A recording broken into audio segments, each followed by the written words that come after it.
Gawain, please, tell me, how do you go from the third strongest knight to the fourth strongest knight? And by fourth, I mean weakest knight. In what chapter, dog? What happened?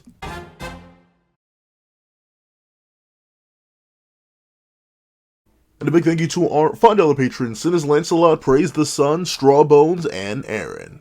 Now, before we get into this breakdown / review of chapter 67 of Four Knights of the Apocalypse, please do me a favor and leave your own thoughts on the chapter in the comment section down below. Leave a like and subscribe if you haven't already. Also, make sure to hit that little notification bell so you don't miss out on any videos that come to the channel. Also, I do a Patreon down below where you can support for as low as $1 a month to get things like early access to videos, exclusive content, and more.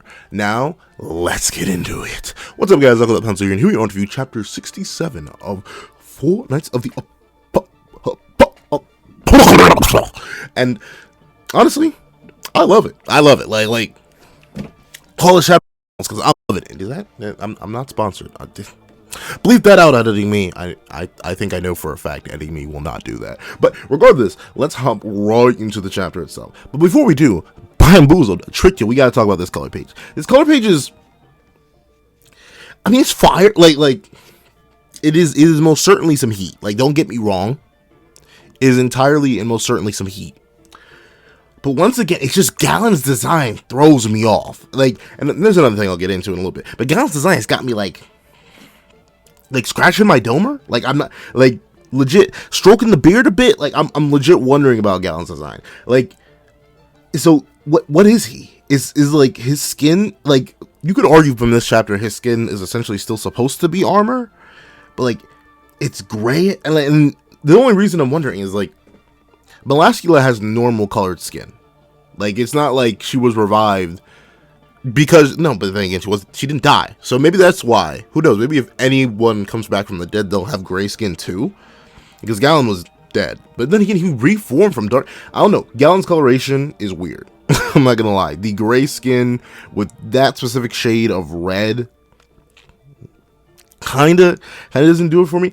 I wish, like, then again, I can see why he didn't stick with the green. this because we'll clash with Gawain, ironically enough. Because if you remember, like, Galand in the original colorings, but then again, did he turn? Did we ever get critical over Galand colored? I'm not sure if we did. Maybe he changed his color. I don't know. Essentially, Galand's skin. This sounds so bad. Like, Galand's coloration throws me a bit off. Though I do like the one detail I do like on Galand. I do actually like the red. I think it's just the red combined with the gray that's throwing me a bit off. But what I do like is how his eyes had that like sparking energy in them. Like, notably, everyone else, if you can see the like whites of their eyes, they have like the little circle that's in their iris. But meanwhile, Galand, since he doesn't have any irises or any pupils or anything like that, he's just like sparking with energy. You can see that. I like that. I think that's really, really cool. Percival, I think this ironically enough, despite me having no clue where the light source is supposed to be in this image, I think it's supposed to be like just in front. Like, I feel like this is gonna sound weird. I feel like we as the reader are supposed to be the light source, but like looking at Percy, I think this is my favorite coloration Nakaba has done of him so far. Yes, that includes the color. It's fireworks. Don't freak out. But the thing is, I think this is my favorite coloration of Percy, mainly because like the slightly muted colors with the bright white accents do a lot to draw out the best parts of his character design, even if I think he's just a random mismatch of colors that Nakaba has to fix. Like the purple, the orange, the green, the weird off-brand navy blue. Like like his shoes are weird, like green-toed shoes with light brown. I was about to go into praising Percy's design, but now I'm kind of ragging on it. Just at least the colors themselves, and the bow ties is pink. I don't know. I like it. I like this is where I like the art. I just don't like the coloration again. And it's not even the coloration itself that's bad. It's not like individually all of these colors are fine where they are. Like the purple helmet, fine. The orange cape, fine. The weird blue suit onesie hole in it thing, fine. All that's fine. It's just it's a combo that doesn't combo. It doesn't work well, at least not to me. But then I will admit,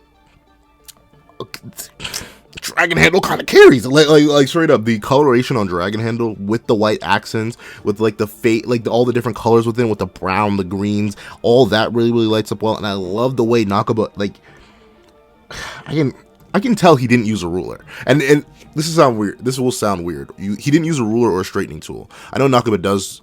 I'm not exactly sure. Does he draw all traditional and then go over digitally? I'm not sure. I don't remember off the top of my head.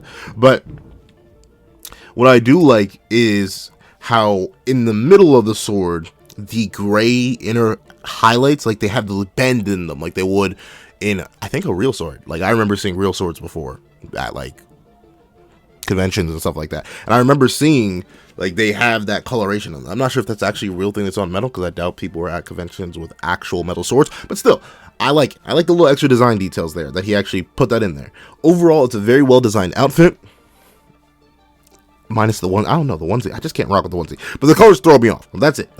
However, speaking of other colors, weird. What is it supposed to be, a sun? Like, why is the background split like that? Like, it's got a really like bright white from below Gawain's foot and onward, and you can see the bright white in the background of the house, the bright white behind Percy, all that. But then you have this, like, maybe Nakaba was going for sunset gold or something like that. I'm not exactly sure what he was hitting here, though, or at least like attempting to hit, because this hit missed, if you ask me. But the thing is, I'm looking at it and it's like urine yellow. Like it looks like pee. I'm not gonna lie, the coloration that he chose. And the thing is, part of me wonders, I think this has to be, I think this is why I think it may just be a mess up in layering or something like that, because as a person who's now doing more and more digital art, I'm trying to like redesign all my avatars and stuff like that, and just make some new avatars for series that I covered that I haven't made avatars for yet. I'm realizing how useful layering can be, but I also do think it was legit just a layering issue, because notably you can tell with Lance, who I think is like the perfect way, and you can tell with Gawain's foot, but Lance is much clearer with it. I think the yellow was meant to just be in the background and the characters were supposed to stand out over it, because it's like, how can I describe this? So for any of my digital artists out there, you know how you can turn down the opacity of the colors you use? Like you can either turn it up 100% or turn it down like in betweens, and that's usually how you do like different amounts of color. You do different shading and stuff like that. Like you just lower the black opacity, or you lower, am I saying that right? Is it opacity, opacity? Like, I don't know. But essentially you can turn down the thickness or raise up the thickness, so it's either solid or not so solid. It's kind of see-through. And one of the great things you can do with that is you can add highlights to things or add shading to things using black and white. And I think what Nakaba meant to do was have the yellow be a lower shading to, like, it was supposed to be purely background. The yellow gold was meant to be purely background, just like the white is on the bottom half of the page. And the reason I think that is you can see it with Lance. Like, Lance's lower half isn't glazed white, but his top half is glazed yellow, meaning I think it's legit just a layering issue. Same thing happens with Gawain. And the reason I don't think it's an intentional art choice that the yellow, like the reason I think the yellow is meant to be yellow, and yellow in the background, I mean, is because Galland is in the yellow, but you can see he has the defined outline. And you could argue that's just a foreground background thing, but once again, look at Lance. Lance can't be in the foreground in his legs and the background in his upper half, but has the glaze. Essentially, the yellow background is also, it's a yellow that I'm not the biggest fan of, and also I think it's just layered wrong. And I think Nakaba may have either just glazed over it when he was making the color page and just decided, whatever, I don't care. And or maybe it was just a mistake. But enough of my weird background stuff and talking about opacity and digital art and stuff like that, because who knows, maybe Nakaba doesn't even work digital and he actually just took a light yellow marker and just all over. But again, Galland, I don't know, Galland, so foreground background stuff, maybe I'll just blame it on that. Looking at Lance, my favorite thing about Lance, I didn't necessarily talk about the poses that Galand and Percy were striking, but what I do love about Lance's pose is that you can see everyone else in the shot is like in the middle of some sort of heated battle. Like they all either have their respective weapons around them, in the case of Lancelot, drawn in the case of the knights, or they're lunging in the case of Galand. But then you have Lance, who's like, it's weird to describe it like this, but at least the narrative seems to be portraying that he's like almost above this battle, or he's like, this battle doesn't concern him as much as it should. But what concerns me is the fact that you may or may not have not hit the like button yet. If you have, and if you can, did you know the like button is free? And if you hit it, it will greatly help out the video, greatly help out the channel, and greatly help me out. And I greatly appreciate it. It takes no time, just hit the like button real quick, and I greatly appreciate it. Also, you don't subscribe button is free. If you've been enjoying this, maybe artistic breakdown so far, I haven't even gotten to the chapter itself. I appreciate it. And I would also appreciate if you hit the subscribe button if you're new here. We have a whole ton of content like this. I've reviewed all of Fortnite the Apocalypse up to this point, and I'm going to review all of Fortnite to come, so stick around. We can have fun. Okay, but back into the breakdown. I like how, even in the color pages, the whole narrative of Lance not necessarily having his heart in this battle, half because he probably believes in the other knights, and half because he just doesn't believe it's worth his time at the moment, is portrayed by the fact that everyone else is serious in the middle of battle while Lance is kind of just dodging around with his hands in his pockets. Like, this isn't even worthy of him to fight, which is wild to say. And once again, it kind of has that Meliodas mentality of like, I could easily fix this problem, though I'm not going to, for zero reason. But hey, it'd be like that when it be like that sometimes. But I guess his main point here is to kind of keep judging Percy, and now especially Gawain, considering, well, he can trust Tristan completely, assumingly. They know each other very well. Gawain is new, and obviously Percy still needs to essentially catch up, so he's making sure that Percy doesn't just perish here, which is why I'm assuming he's not actively fighting to give them the test, but he's testing them in a safe environment. And I like it. Once again, Lance's coloration is probably my favorite out of the entire crew. Like, we'll get into Gawain and Tristan in a little bit, but I think the red and white, super duper solid. I think it works great for Lance, and is once again the perfect combination of his mom and his dad coloration wise. And obviously, I love his outfit. It's a sleeveless king hoodie with baggy pants that I know in a previous review I linked to somebody, but I can't remember because Elaine doesn't wear pants and Bond's pants are never baggy. So still overall, really, really solid design. Honestly, probably next to Nasian's my favorite. No, Nasian's and Pelgard's armor are two of my favorites. So I'd say Lance is definitely up there in that top 3 of what 4 Knights has produced character design wise specifically. Then moving on to the next major part before we get into the final two background elements. Gawain, that's a very good silhouette that Gawain is striking right now. I really like the mid, like, the only thing is though, I get why. That's interesting, because what that pose is meant to be, at least if I'm reading it right, and who knows, I may be reading it wrong. Tell me if I'm reading it wrong in the comment section down below. I'd appreciate that. But it seems like she's going for a slice on Galland, but while the rest of her body seems to be portraying that pretty well, like the kick is torquing up and ready to swing through. I've been watching, I'm sorry, Mock Rock Talks, I believe he's a Smash YouTuber, and I'm watching a whole bunch of his videos and just learning so much about like animations and stuff like that. And it's really helped me in my own like drawing stuff. Whenever I'm doing posing and stuff like that for certain drawings that are my own stuff and stuff like that, helps out a lot. But that's why I'm talking in depth about this, because they just finished watching one of his videos. But the thing is, the sword is being held wrong for what I believe the image is supposed to be going for, and her hand just isn't placed in the right spot. Like, if anything, if she's trying to swing at Galland, say she's from perspective level, it seems she's behind him while Percy is in front of Galland trying to swing for him, and Galland is lunging. I mean, but then again, you could argue it's a dodge, because Galland is punching the ground. I don't know. it could be, but even then, even if it's a dodge, that's not a dodging position. Her legs would be opposite. I think this is meant to be leaning into an attack, and Galland's supposed to be fighting Percy in this opening. So like, her sword's held the wrong way. Lita would not be facing that way. It would be like on a sideways angle or something. She's slashing horizontally, which is what the rest of the pose seems to imply. That's not an overhead swing down pose, which is where the sword is faced.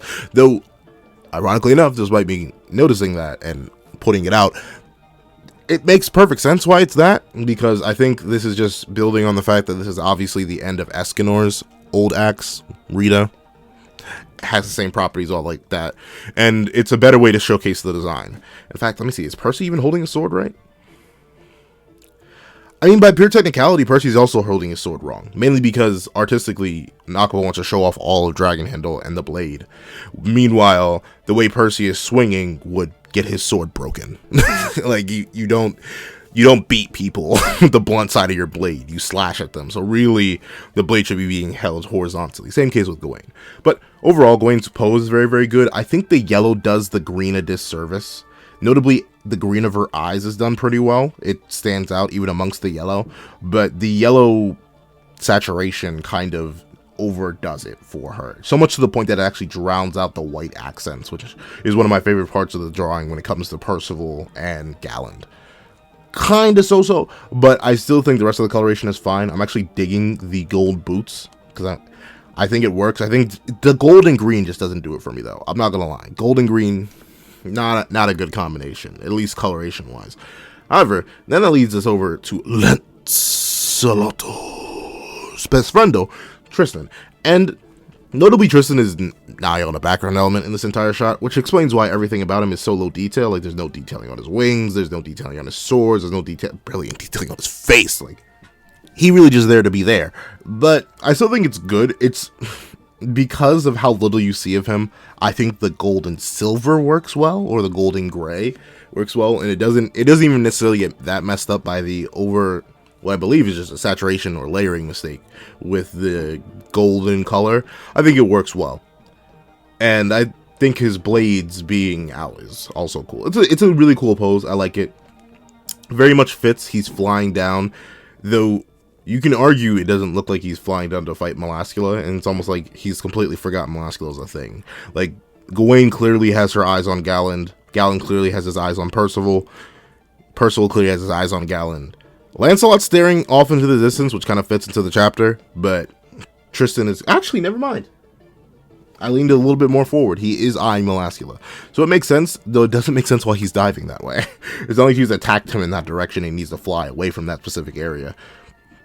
Once again, it may just be a perspective thing, and it's mainly meant to show off all Tristan's, the most of Tristan's design that can be shown in a pose like that. Very, very good. Then finally, Melascula, a true background element, like her weird, fleshy, gray, human chaos thing, that's taking up most of the frame, as expected, because Melascula usually covers herself in that. But it sort of leads to her new coloration getting, like, lost in the sauce. Like, there's absolutely no detailing on her leotard, no detailing in her hair. Though we do learn that her hair is purple here, but then again, that's with the yellow filter on it. I'm not exactly sure what her hair color is actually meant to be. I'm sorry, I spent way too long on this color page, mainly because I can tell Nakaba spent way too long on this color page, and I appreciate it because I think it's outside of the Seven Deadly Sins one. It's the first major color. No, this is the first major color page where we've seen all four knights in action, like in the midst of the battle. So I want to give it a hefty, thorough breakdown. But enough of that. Let's actually hop into the chapter itself. So we end up opening up, and we do get to see that the knights, they're a little bit bamboozled. They're a little bit confused because the kingdom doesn't be, if not in shambles, getting there. And obviously when someone goes flying through multiple buildings at top velocity, yeah, that doesn't bode very well for their well-being, if I do say so myself. And we get to see that they pretty much like write it off. Like, one dude like yells, "Help them!" and their homie's like, "Bruh, you and I both know that boy gone." And I ain't talking about the main character, Hunter x Hunter. Like, they should have confirmed that man dead. But of course, this is Percy, and once again, it is actually crazy. Like,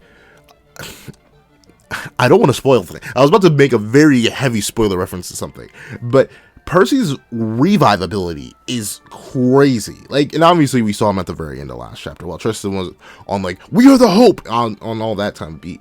We saw Percy was already healing and stuff like that, but that literally was a death blow, and he just kind of shook it off, even cleaned up completely by that point. It is crazy how strong that boy is, and how strong his clothes are. Golly gee willikers, they ate that hit too. And we get to see that as Percy walks out covered in smoke, everyone's shocked that he's alive, and I think this is the punchy fist dude. I think that's the guy, and ironically enough, it looks like there may be a slight homage to Ruin there too. But the guy's name is Nabion, which actually, hold on, I said I was going to Google in the live reaction on Patreon. Let me see. Alright, so Nabion is a nobody. I can't figure out who that guy is. But he gets asked who's the boy, and notably enough, Nabion pauses, and then interesting. So I guess Nabion has some sort of rank above all these other people, because he immediately recognizes who Percy is, which gives me the assumption that he was told a prophecy, so maybe he's like a Holy Knight Squadron captain or something like that, because he immediately says, the hope Britannia is waiting for. Like, I'm waiting to find out if you've hit the like button or not. If you've hit the like button, I really appreciate that, but if you haven't, it's free, and it would really help out the channel, help out the video, and help me out. Also, if you're enjoying the content so far, you're new here, hit the subscribe button. We have a whole bunch of videos coming out, and of course, they shall be all Four Knights related, and we got a whole bunch of Four Knights related videos in the past. We're going to be doing good. So, new, hit the subscribe button. It's also free. I'd greatly appreciate it. However, he says that this is one of the Four Knights of the Apocalypse, and he knows Percy's name. He just doesn't want to say it. Or, well, actually, no. He doesn't know Percy's name, I doubt, but he wants everyone to know Percy's name. And Percy, he takes that street cred real quick. He walks out the smoke and is like, hey, yo, the name's Percival. Poppin'. I can't tell you what I'm popping because it'll get pencil in trouble. I'm just on that up. I'm on the come up. I'm the hope, and y'all go and put some respect on my name.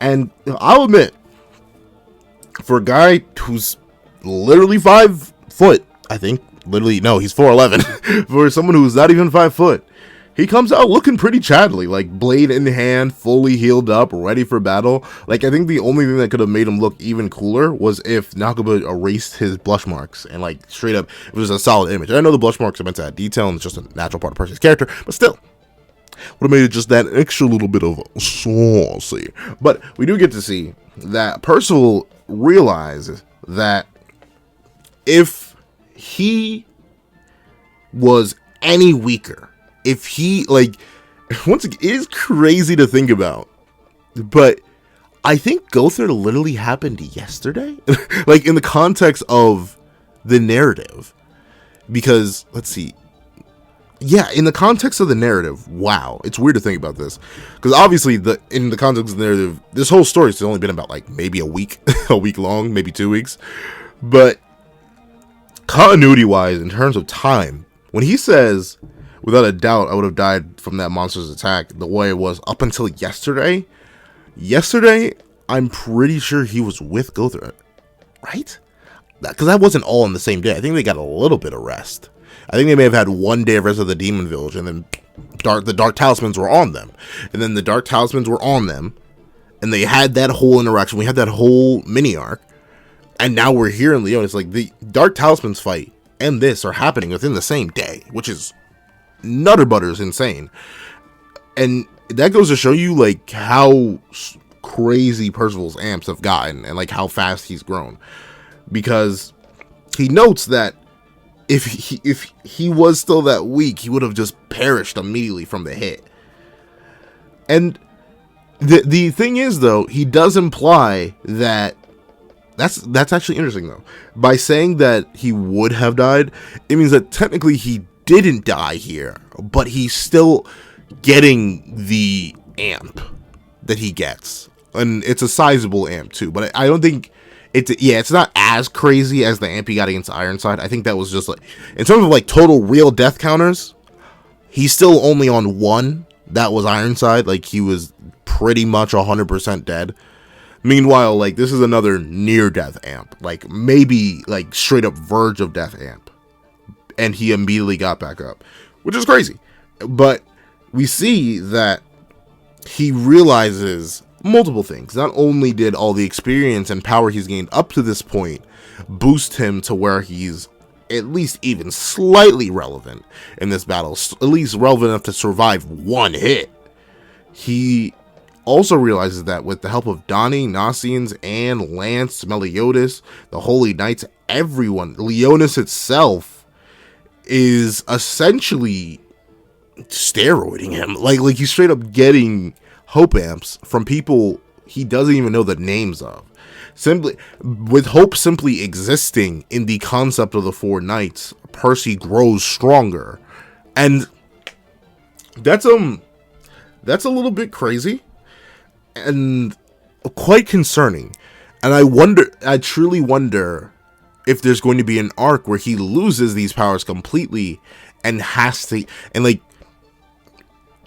let me think. Just go into it. I'll go into it now. So essentially what Percy's explaining here is that his base powers are being amped by the extreme amounts of hope that's within all the people around him.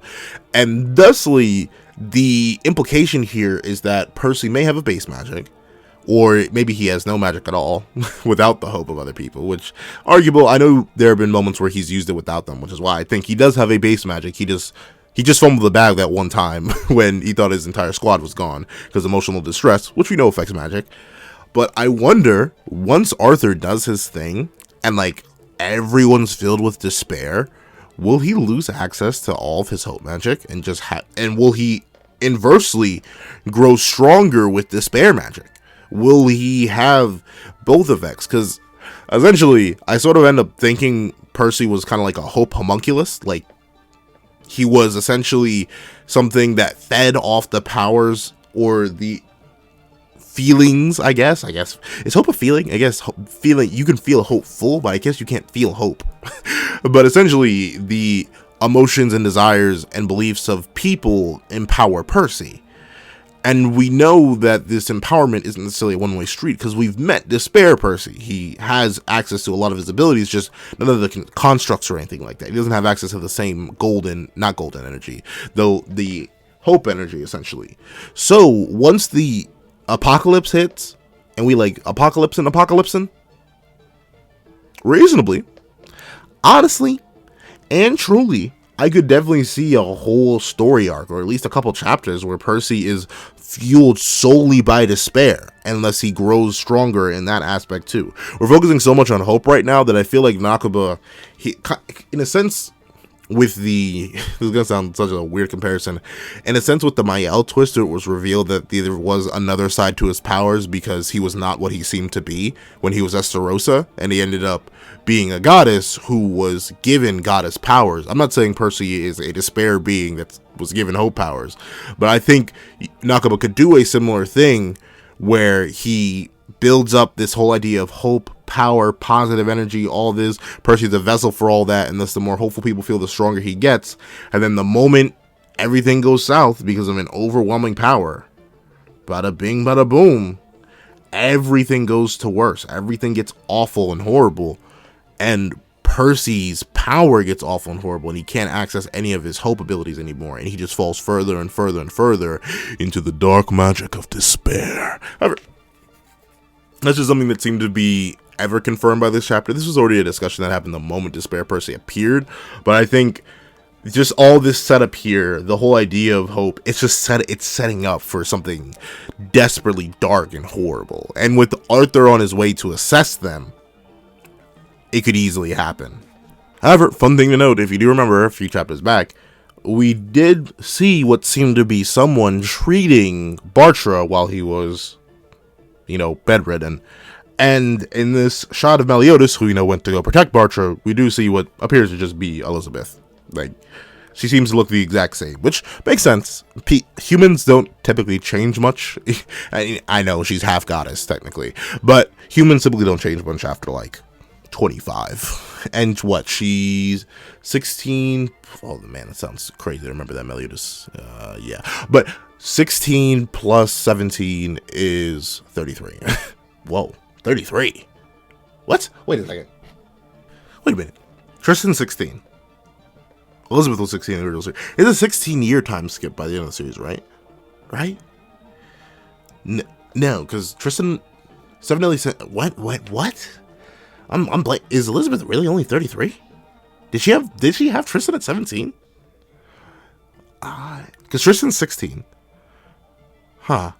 I think so. She may have had him at 17. Maybe. I forget. Is she? No. I just ran to the wiki real quick, and she says she's 27 after the time skip, and yeah, 10-year time skip for the end of the series. So I guess it was 10 to 11. Her birthday must have fallen somewhere in between that. So yeah, she had Tristan. Well, 10-year. She was either 16 or 17 when she had Tristan. Darn, they wasted no time. Sorry, I don't know why. You probably heard the genuine shock and surprise in my voice as I realized that, but I know she was an adult by that time period. Within the context of Seven Deadly Sins, yada yada yada. Whatever. But we do get to see that while Percy is strolling back to the battlefield with his hope amps, and he believes that if it's him now, after this hope amp, he can go crazy, we cut back to Galand versus Gawain. And notably, I give Gawain credit. Like, I wonder if this is like, maybe just, this has to be making up. Well, then again, it doesn't. But then again, she can react later in the chapter. But is that because the sun's right? There's so many questions about Gawain, whether or not her magic shares any properties. But then again, it's the, like, but then again, there's so many different questions here, right? Because if Gawain's magic operates at least similarly in the base function to as Escanor's in Mael's, then she should be getting stronger with time, right? And then that would explain how at the beginning of the chapter she's not dodging anything, and she couldn't dodge anything last chapter, but then she's able to, like, then again, that's kind of reading where he would be. Essentially, it's kind of weird that Gawain's facing everything. I've heard arguments that Escanor sits there and likes to face tank things, and thus Gawain is the same way, but you guys remember what happened every single time Gawain was hit, right? Like, she got mad. It's not, she doesn't like getting hit. No one likes getting hurt, but I do like if you could hit the like button. I would really appreciate that. Also, I would really appreciate if you could hit the subscribe button. That'd help me out a lot.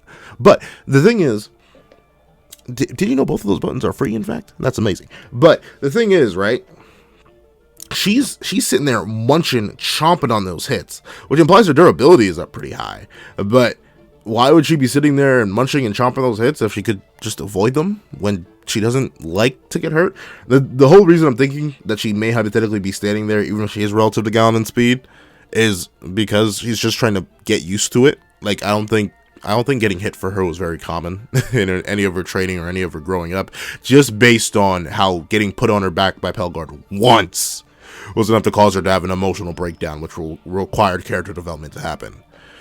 And also, she was not happy when Percy hit her. So why would she suddenly be appreciative of being slammed multiple times by Galland? I don't know. But we do get to see that the Galland is kind of just going off on Gawain for a 2-for-1 combo. He hates her because she's a Knight of Prophecy, and he also hates her because the same smell of Escanor's magic. Like, I don't know. It's a very, I get it. You guys did explain to me how, yeah, it's just another way of saying, like, he doesn't actually can't smell it. Like, you look at Galland's design, he doesn't even actually have a nose. So it's very unlikely that he's smelling the magic. That's such a strange, consistent descriptor. Like, he does not sense it, he does not feel it, he does not hear it, or whatever. He smells it. So, like, does Meliodas reek darkness? For all my Kingdom Hearts fans out there, would Riku just have a nose, not bleed, would he just be scratching his nose consistently around Meliodas, or all the Demon Clan just being like, oh, you stink, man, what's that darkness magic about you? Do goddesses smell like light? I don't know. Does Gawain smell like light? Because technically, sunshine in its most purest form is goddess magic. It would make sense that fairies smell like flowers. They're literally made from flowers in nature and stuff like that. That would make sense. And it makes sense that, I guess it would make sense that the giants smell like rock, too. Because they're usually covered in rock. What do humans smell like? Like, Escanor's magic. Like, what's another weird human? Like, remember, he's the main Death Pierce. I was about to say he's the main antagonist of Tristan's movie. But what does Death Pierce smell like? Does he just smell human? Does he smell like human magic? But no, because he specifically says Escanor's magic. He doesn't say you reek of that human magic of Escanor's. You smell like Escanor's magic. So, like, if you remember, Death Pierce's melody music was his magic. So what does his magic smell like if he were to pass it on to somebody else? I don't know. I'm sorry, I know into a completely different rant about smells and stuff like that, but it's not even like I'm mad or angry about it. It's just I genuinely wonder if we could get like a whole, like, a bunch. Nakaba only answers like a whole bunch of Q&A questions that nobody would really ask for. Like, if you ask Nakaba anything scaling wise, he'll laugh in your face. So just pretty much don't do it unless he really wants to nerf a character like he did with Full Wings King. I'd say, like, candidly, the only two scaling things you can really get from the Q&A off the top of my head are that four spirit spear king is weaker because the spirit spears get weaker as they split, and also chaos is, or you could argue through the whole Hawk Mama Q&A question that True Magic Mel is close to chaos in power, because he said True Magic Mel is almost as strong as Hawk Mama, who was revealed to be chaos. Do what you will with that. But back into what I was saying, if someone were to ask Nagaba a stupid Q&A question, I would prefer the stupid Q&A question just be like, insert random character here and what do they smell like. I want Nagaba to come up with the stupidest answer to it. It'd be great. However, the thing is, Galland is like wailing completely on Gawain, and Lance is just standing by watching. Like, I get it. He's currently, like, doing a whole recon thing right now. He's like, wait a minute. That one's not the one I sensed. Like, he's having this whole internal monologue about, like, the two magics I just felt. Yeah, one of them was that girl that's currently giving Tristan the hands, but it wasn't this other big dude. Who was it? But it's just hilarious seeing, like, Galland punching Gawain directly in the face and like across the whole body, and Lance just standing by and doing nothing. I don't know, I find it funny. But we do see that Lance is mainly worried about the fact that the other one's gone, and he doesn't know where. And the interesting thing is that Lance can't sense them, meaning one of two things. Either A, be the third one, who hypothetically could be Jericho. I'm still kind of low-key banking on it being Jericho, just because it seems like this is the person that Lance is going to be fighting. Like, just based on how the chapter went, Galland seems to be Gawain and Percy's fight, while Tristan, based on what I've seen of the next chapter, because yes, I've seen leaks, and also based on just what's happening in the background of this chapter, Tristan seems to be Melascula's fight, or Melascula seems to be Tristan's fight. So that sort of leaves Lance up with the third one, and I think the third one being related to Lance would be kind of impactful. Like, Galland is fighting Gawain, because Gawain is essentially Escanor's successor. And Percy's there too, because Gawain got wronged, well, technically because Galland got wronged by two humans, so it would make sense that two humans come and wrong him again.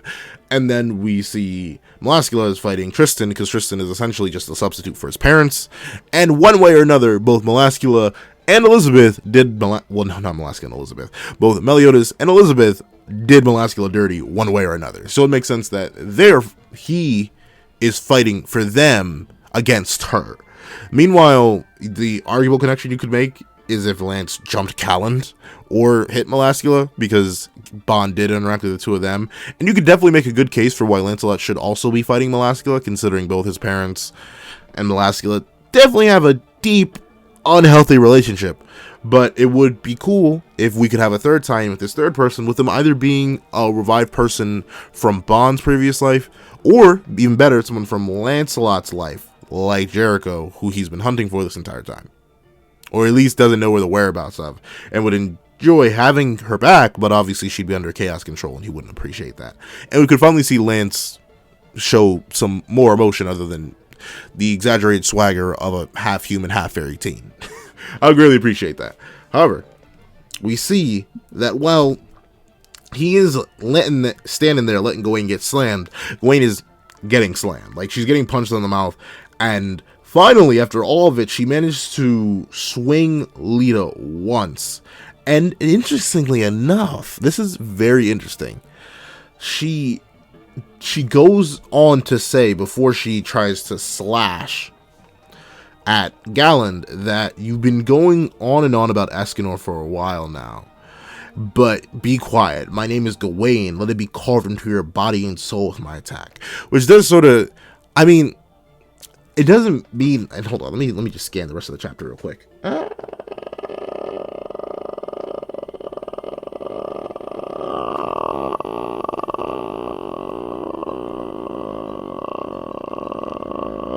So, okay, I just checked, I'm sorry. It does seem to be that Gawain, I had an idea that hypothetically, due to the fact that he was human and due to the fact that his experience with Sunshine would be useful if Gawain was meant to be an asset for Camelot before she ended up defecting to the Four Knights, it would have made sense for Escanor to actually be alive, in a sense, as in Chaos Escanor, and being the one who trained Gawain up to this point. And it would also make sense why Gawain would be like so confident and arrogant in herself, and it also would fit Grandpa. Like, Arthur does not look like a grandpa, and to be fair, neither does Merlin look like a grandmother. But Escanor, especially with a few extra chaos features, could definitely pass for a grandfather. So it would make sense if she was trained by him. Though, hypothetically, you could still have this.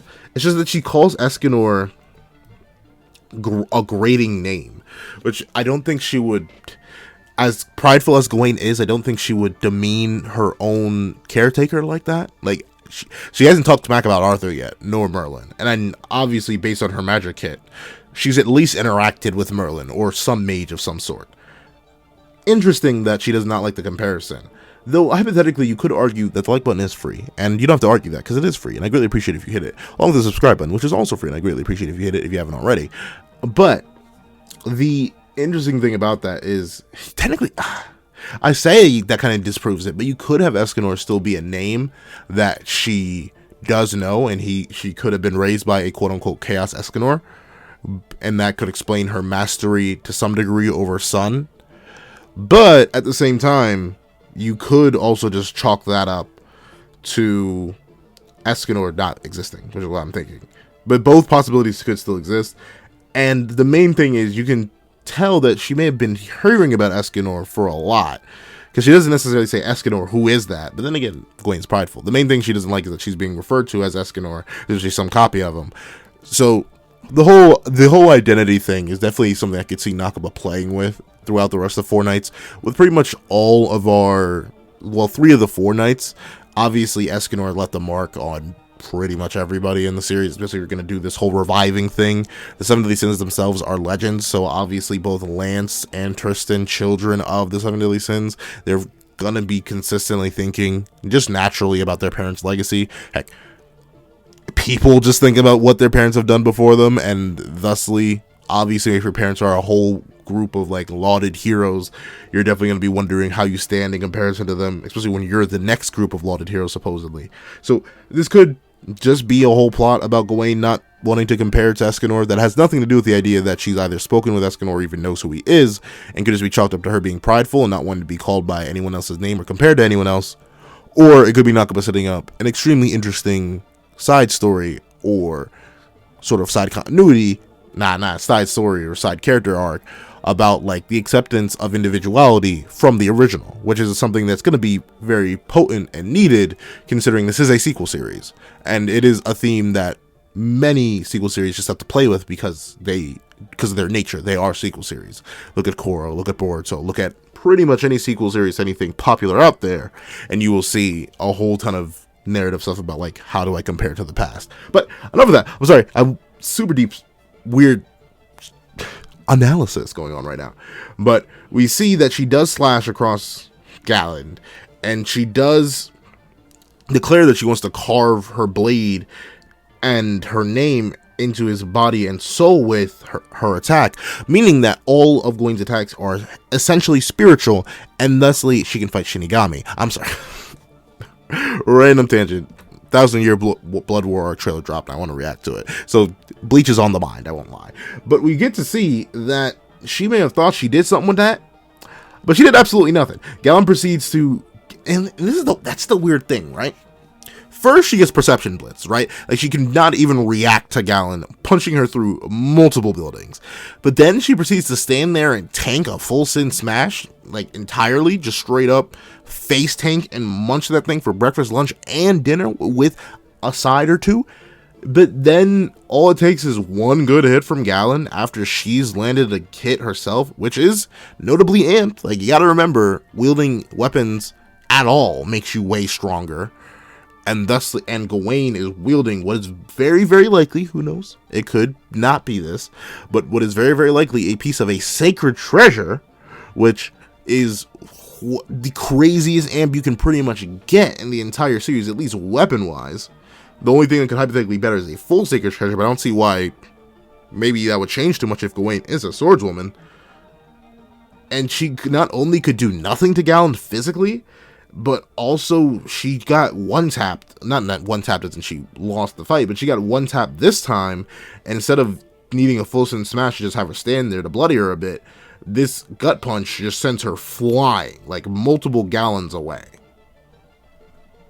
I don't know. Scaling's kind of weird here, but you could just argue Galand is like being a freak, and you know, you want a Galand in the streets in a. I can't say that. I cannot say that. But we do get to see that. With this being said, Galand even just straight up mocks her, right? Like, and I find it. This is something that Galand would do. He's looking down like, carve what exactly? Huh? Because looking at my chest, I see nothing. like he's straight up nothing at all. And then we get a statement. I can smell the fiends right now. Y'all gonna go wild with this. And as a Galand fiend myself, I'm going wild with it. Let's go, boys and girls. Galand officially beats Escanor. Easy. Because he claims his power was immense. Hold on, let me put on the Galand voice. His power was immense. No, what is... Hold on, 1 second, I'll be right back. Okay, so I just listened to Galand's voice in English, and I'm not saying it doesn't fit. Like, it works, ironically enough, but I don't like it. I think it should be an older voice. Is it weird? Like, Galand's an old man, canonically. Like, 3 years off from death. Which does say something interesting about demons. Like, you could say that Prime Galand is stronger than old Galand, like the Galand we see in the series, but who knows? We don't know about that. So maybe demons just stay in their prime until they literally die. Who knows? But crazy, essentially, how I would say this. His power was immense. I actually don't even blame the voice actor, because I can't do like an older man voice. Like the thing is, Galand needs playfulness, but he also needs that like older tone to him, and I can't do that on command. I can only do a deeper voice. But I don't think his power was immense. Like I can't think of a way to do Galand's voice, which is weird because I usually have voices for like every character in my head, but I have a voice for Galand in my head that I cannot even like try to begin to replicate. So I'm just gonna read it. His power was immense, as someone struck by his battle axe, I know it well. But my body has been enhanced by the power of chaos. My body that has been enhanced by the power of chaos will not be pierced by any attack, not even if it were his battle axe. Now, this is what... So now the whole idea that I brought up last chapter is brought into contention by this one statement alone. So, are they stronger than their previous selves? Or are they not? Because Melascula implies that they aren't. She straight up says, we may be rusty, we may be weaker, and obviously they're mentally conflicted, as we see later on in this chapter, and we know mental conflict can just drastically weaken you. But, does that mean they're now sturdier? Like, I don't know what that, like, the implication that Galand cannot be cut by Rita, I don't think I have to tell you that's huge. Like, it doesn't, ironically enough, due to how Gawain does damage to Galand, but then again, so we'll get into that when we get into that. But the implication that even Escanor swinging his blade would not be able to pierce Galand, part of me, a deep-seated part of me, kind of wants to say that's some cap. Personally, I personally don't buy it. You won't catch me using it unless I'm really trying to wank Galand off and just be like, yeah. Galand, you see, he claimed that he was unpierceable by Rita, and Rita's best feats are like up against top tier commandments, and thus Galand is stronger than top tier commandments. Like, you could make the argument, but it's kind of ratty, and I wouldn't. But do what you will. Galand stands. Go wild. I just think it's lying. And to be fair, not like purposeful lying, but we know Galand is very overconfident. He definitely is known to be someone who overestimates his abilities and stuff like that. We saw it in the one fight that happened before he got turned to stone. Sure, he has good reason to be confident, because he literally did just eat in facing that attack, but that's a bold claim that he's just unpierceable, no attack. But That's because essentially it's not even just Escanor that he's claiming. He's claiming his body just can't be pierced at all. So, like, if Arthur himself were to swing Excalibur at Galland, it just wouldn't do anything. His body just can't be pierced. It seems a little fallacious, but do what you will. And we see that due to the sort of like yucky, muddy, ugly poo-poo state he was revived in, he can't really differentiate his like desires and his history, and thusly I can't do it either unless I want to say the like button is free and the subscribe button is free, and I really appreciate if you hit both of those so you could be subscribed and have the video liked, because it helps me out, helps the video out, and it's all free, and I really appreciate it. But you can tell that Galland is kind of like off in the head because he keeps bringing up Escanor, and like he goes from calm speech to screaming and wild, like he's not fully in conscious control, and this only begins to grow as the chapter progresses, because we see that as he berates Gawain for being a substitute for Escanor and not the real thing because they have the same magic, Gawain ends up just getting slammed headfirst into the ground. And notably, it is kind of crazy. Like, I wonder what is that? Wow. So, which way are her feet facing? I don't. Oh yeah. My apologies. Gawain lunges in, and Galland just casually bats her into the ground. And then we get to see the mental confusion kick in once again. The seven deadly sins lies in of pride, Escanor. Despite having the body of a human, he stood against us demon clan 10 commandments. And that goes to show you, in Galand's head, his history. Notably, who knows how long he was really a member of the 10 commandments. I personally like to headcanon, and this is purely headcanon, this is not confirmed anywhere, so do not go spouting around that this is confirmed, but I like to imagine that Meliodas made the 10 commandments himself. Like, the Demon King just told him, hey, go gather 10 commandments, like, go gather 10 strong demons, and then he gave the commands from there. Though it's entirely possible that the Demon King literally just made the commandments, and thus made them, because he made all demons.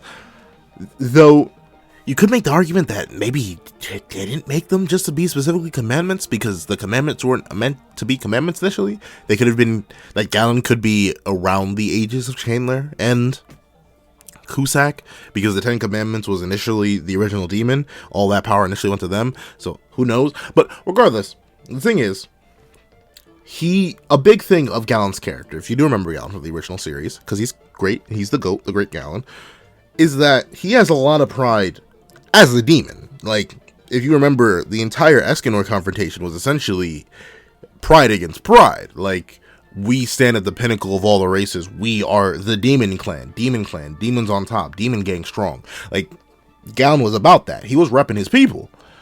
And obviously, because that he's been doing that for who knows how long, man has been around for a minute, 997 years is a long time. That's kind of just ingrained into him. And thusly, when he says it, and he's recalling the last moments of his existence that Arthur allowed him to remember, because he doesn't even notably. Then again, that's interesting. I wonder, does he even remember? Like, does people remember Estarossa? Even when do they? But he died. I'm like, he was wandering purgatory, so he never knew. So because we know Gother's magic affects the soul. But the truth was revealed. I don't know how Estarossa / Mael factors into Galland's mind, because he hasn't even mentioned them. Notably, he doesn't have any reaction to that, and obviously, it wouldn't make sense for him to in this moment. But considering he keeps referencing Escanor as like the final thing that happened to him, even though we know it isn't, he died to Estarossa. It seems like his memories up to this point have been limited up into Escanor, so so Arthur could maximize that seven deadly sins hate. But it seems interesting that since he's been repping the Demon Clan for so long, he's sort of lost in this state of contradiction. Like, his current mind, due to the state of his revival by Chaos Molaskel specifically, and the usage of Chaos magic, or at least Chaos Enhanced Darkness magic, to bring him back into the fold and into this vessel, it is obviously programmed to have him be like, I am one of the apostles of chaos. I serve the king of chaos. I am Chaos Galland. Like, that's what his programming is saying. But, and it's weird because computers don't work like this. Like, if you give, like, if you were to put a new operating system on a computer, as long as the operating system would turn on, it wouldn't remember the previous operating system. Like, I don't think that's how that works. But essentially, Galland has previous save data loaded into his brain. And, like, Arthur couldn't completely delete it. Like, you know how, this is gonna sound weird, but you know how in some games there are, like, hidden save files, or, like, there are hidden points where the game, like, once you make a hard choice in the game, or, like, a certain, like, massive story affecting choice, no matter what you do to, like, reload that save file, it's always there. Essentially, that's what happened with Galland. Like, he has a hard save that he's a Demon Clan member and member of the Ten Commandments. Because that's his pride, and it's one of the biggest things about his character beforehand. It's a massive pivotal part of who he is. So obviously with that very specifically being changed, it's messing with him, and it's really causing him to break down. You can see it by the confusion. Like, he's straight up like, Demon Clan, me, what am I saying? Apostle of Chaos, wrong, good. Like, he straight up, it's actually, that's even more interesting. I'm not sure if this is Galland's own memories fighting against the new magical programming, or if there's two Gallands. Is there original Galland in there and this new Chaos Galland? But it's so seamless. That's the thing. I'm not sure what it is. I'm not sure if it's two Gallands or a suppressed original Galland, or his memories are just altered but couldn't be completely erased, because he not only, the reason I feel like it can't be two Gallands is because the seven deadly sins, Lions and the Pride, Escanor, despite having the body of a human, he stood up against us 10 commandments. That comes out smooth. But the thing that catches him off guard is Demon Clan 10 commandments.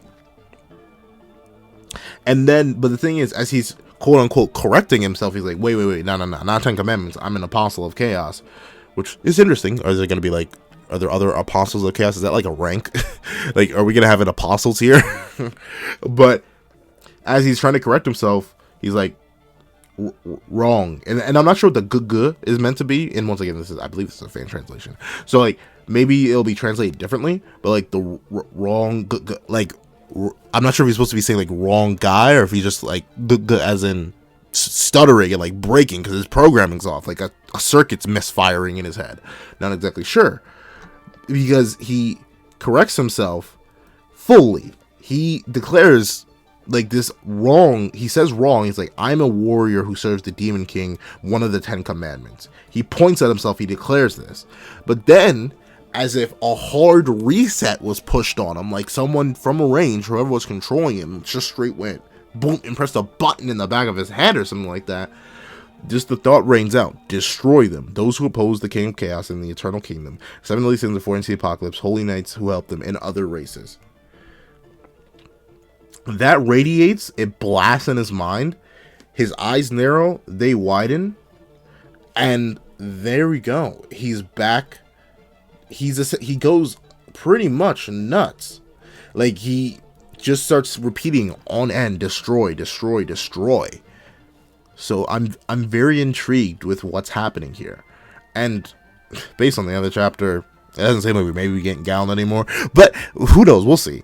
But the thing that's of interest here is obviously the idea that not only is Arthur's control of these revived vessels not perfect, but it's entirely possible that someone could free them, or at least give them back their original memories. And that's essentially my out. Like, I'm gonna make a video talking about, like, the chaotic dead and how they can be resurrected to use, like, give characters who didn't have character arcs, and how they can be used to make certain previous characters more interesting, and obviously so much other stuff.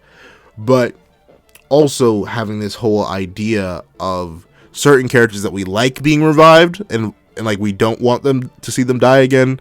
This could be used as like an out, like, oh, their original selves are still in there somewhere. You just got to save them and not defeat them. Like, essentially in Fire Emblem 3 Houses, when you want to recruit a student instead of not recruit a student. But ironically enough, we do get to see that like button, oh free, along with that subscribe button. However, we do get to see that Gawain is rising, and she's like, don't say the name anymore, don't talk about Escanor. But due to Galand's mania that's caused by the code in his body rewriting, he just goes nuts. Like, he straight up uppercuts her through the roof, like straight knocks her to the heavens, and then immediately chases her down without any hesitation, like leaps straight up, beats her like above, like he jumps up into the air, uses his wings, and gets ahead of her and slams her back down to the ground, just screaming, destroy, destroy, destroy. And notably, we see that once again, this is once again why the scaling just feels weird. Like, this is at least twice now. Like, Galland has perception blitzed her twice, and now he seems to be, at least to some variants, bloodlusted.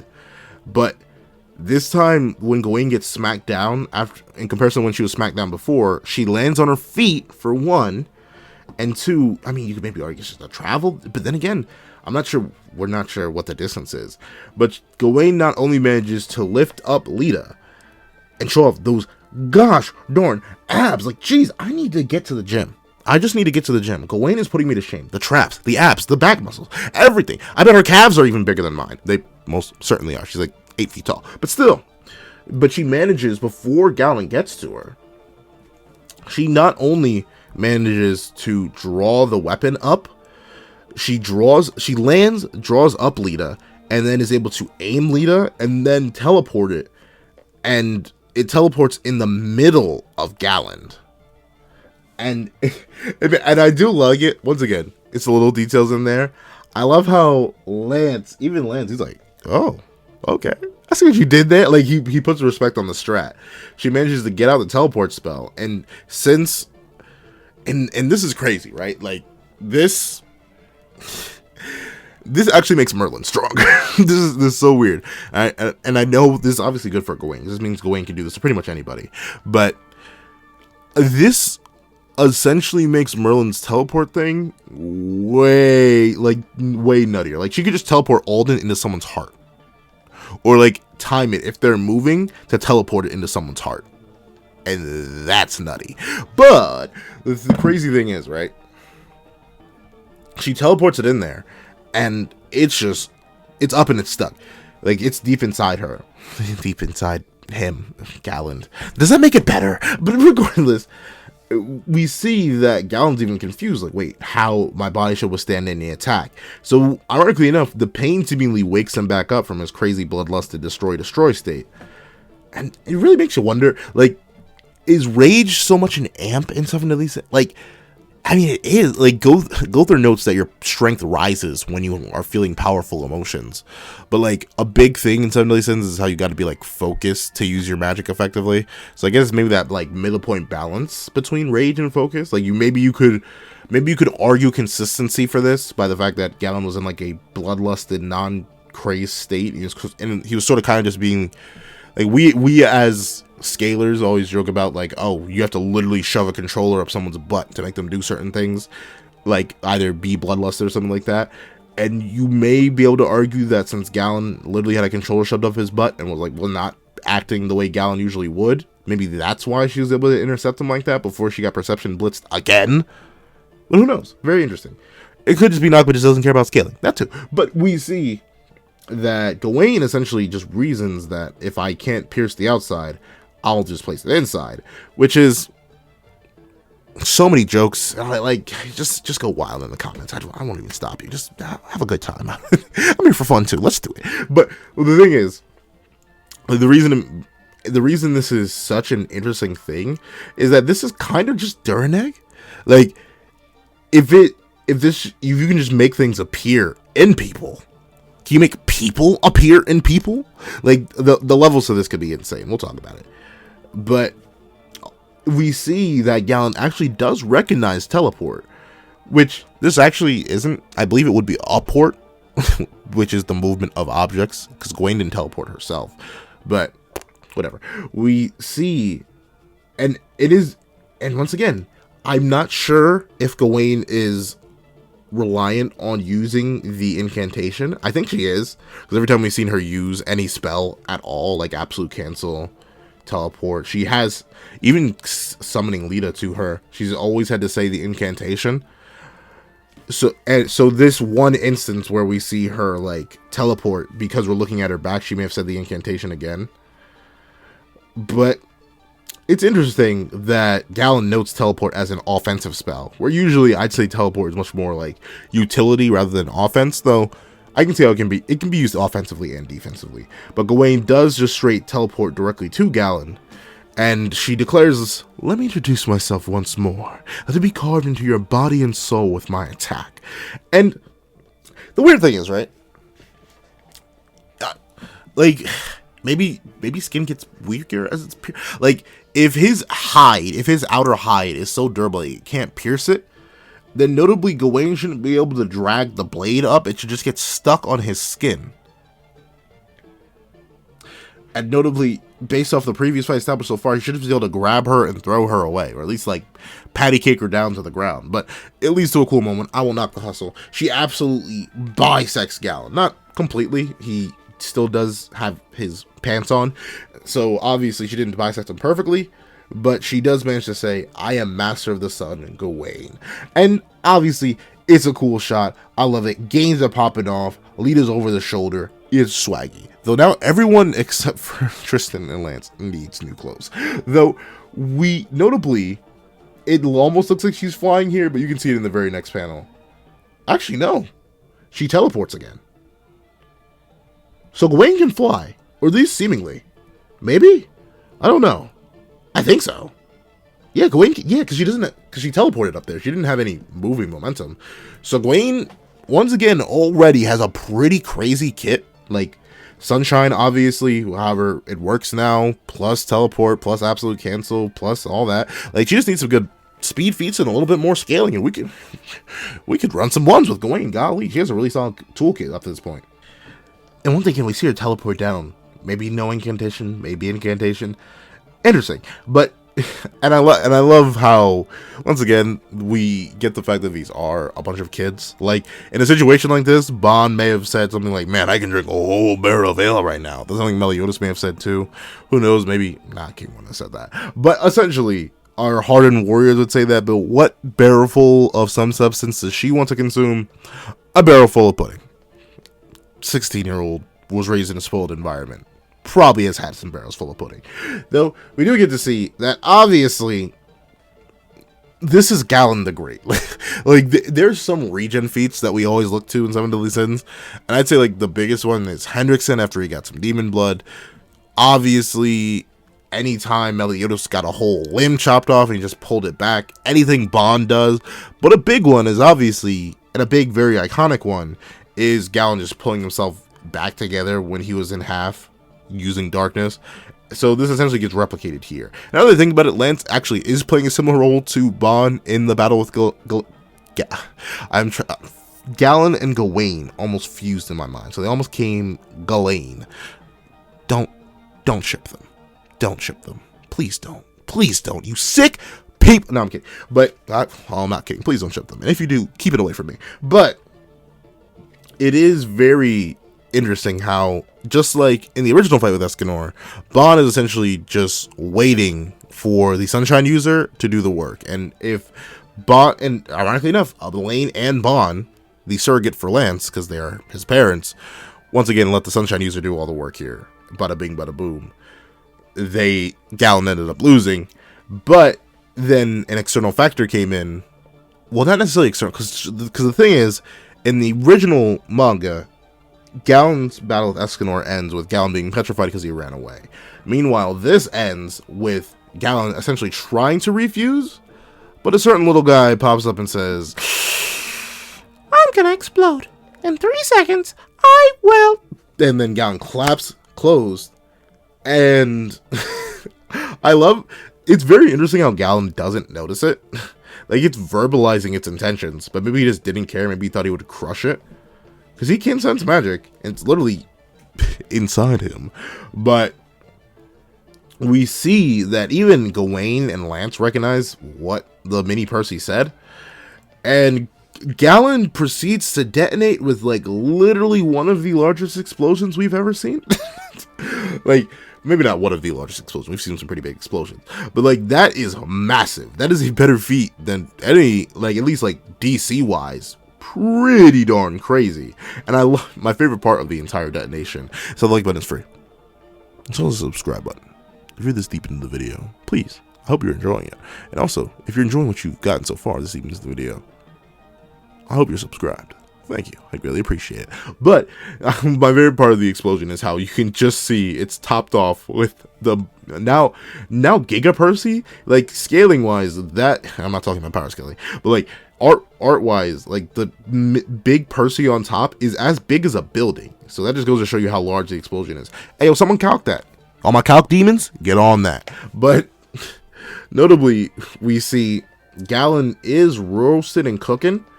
And I'm not sure if that's his entire vessel destroyed or something like that, or if that's just a piece of his body. Though maybe I would assume this is Galland's end, unfortunately, unless he regenerates again, which is entirely possible. We saw Hendrickson regenerate a whole bunch of his body when he got blood from Fraudrin while in Dravis's body. So if demon infused blood can do that much, most likely a demon could regen from that, but we'll see. Though notably, as all these pieces fly everywhere, Melascula ends up checking in on Galand, but it's a little bit too late for that. And then I love how Percy lands in. Like he leaps in, strikes a really cool pose, like does a leg spread, and is like, "Sorry to keep you waiting. I'm gonna fight too." Like he literally didn't just end the fight. But I guess maybe he's gonna help Tristan with Melascula or something like that. But we see that due to Percy's explosion being an explosion, it did a whole ton of damage to like everyone and left a massive crater. However, this is very interesting, because like maybe you could argue, but then again she got knocked back. But like Gawain and Lance seem to be standing right next to each other. But then when the explosion is over, Gawain is like completely knocked back. She barely even took the attack. Like she didn't take the attack. She's literally burned and charred from an explosion. So Percy did damage to Gawain. Wild. So admittedly that's why I do think Gawain is essentially the weakest knight. Like she showed nothing of that caliber yet.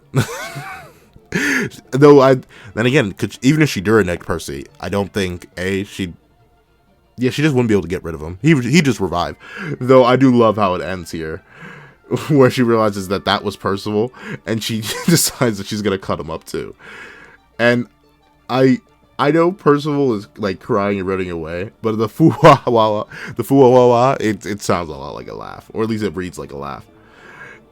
And they run away, and we get to see that it ends with Lancelot looking over them like, "Holy, I'm taking care of idiots." But he says they're pretty good too. Though the craziest thing about that is while Gawain couldn't put up anything, like she couldn't pop a perfect cube, she couldn't react to, she couldn't avoid it, Lance didn't just protect himself, he protected the entire, like a whole pillar around him. No idea how he did that. Maybe he has a defensive spell or something like that. But I don't want to say he just face tanked it, because there's ground around. But then again, if there's ground around him, unless he like pierced it, maybe he did just face tank that explosion, which Gawain couldn't. Kind of crazy. Either that's a durability feat, or just another speed feat for Lance. Speed feat plus reaction feat. You could hypothetically argue he left and then came back. But then the pillar wouldn't be there. I don't know. That's very interesting. I think Lance may have just face tanked that. However, that's the end of the chapter. And as you can tell by how much I was talking and how much I've been talking, I loved it. I think it was great. Probably goes into one of my favorite Fortnite chapters, period, point blank, just because of how much it sets up, establishes, uses, and I overall just greatly appreciate it. I'm super excited for the next chapter, which, according to the bottom of the page, is titled Nephilim. So this is definitely going to be where Tristan takes the stage, and I'm always excited to see Tristan, the son of the demon and the goddess, go off. So I give this chapter an easy 10 out of 10. However, those are my thoughts. Please send me your thoughts in the comment section down below. Thank you so much for watching. Remember to like, share, comment, and subscribe. Make sure you hit that little notification bell so you don't miss out on any videos that come to the channel.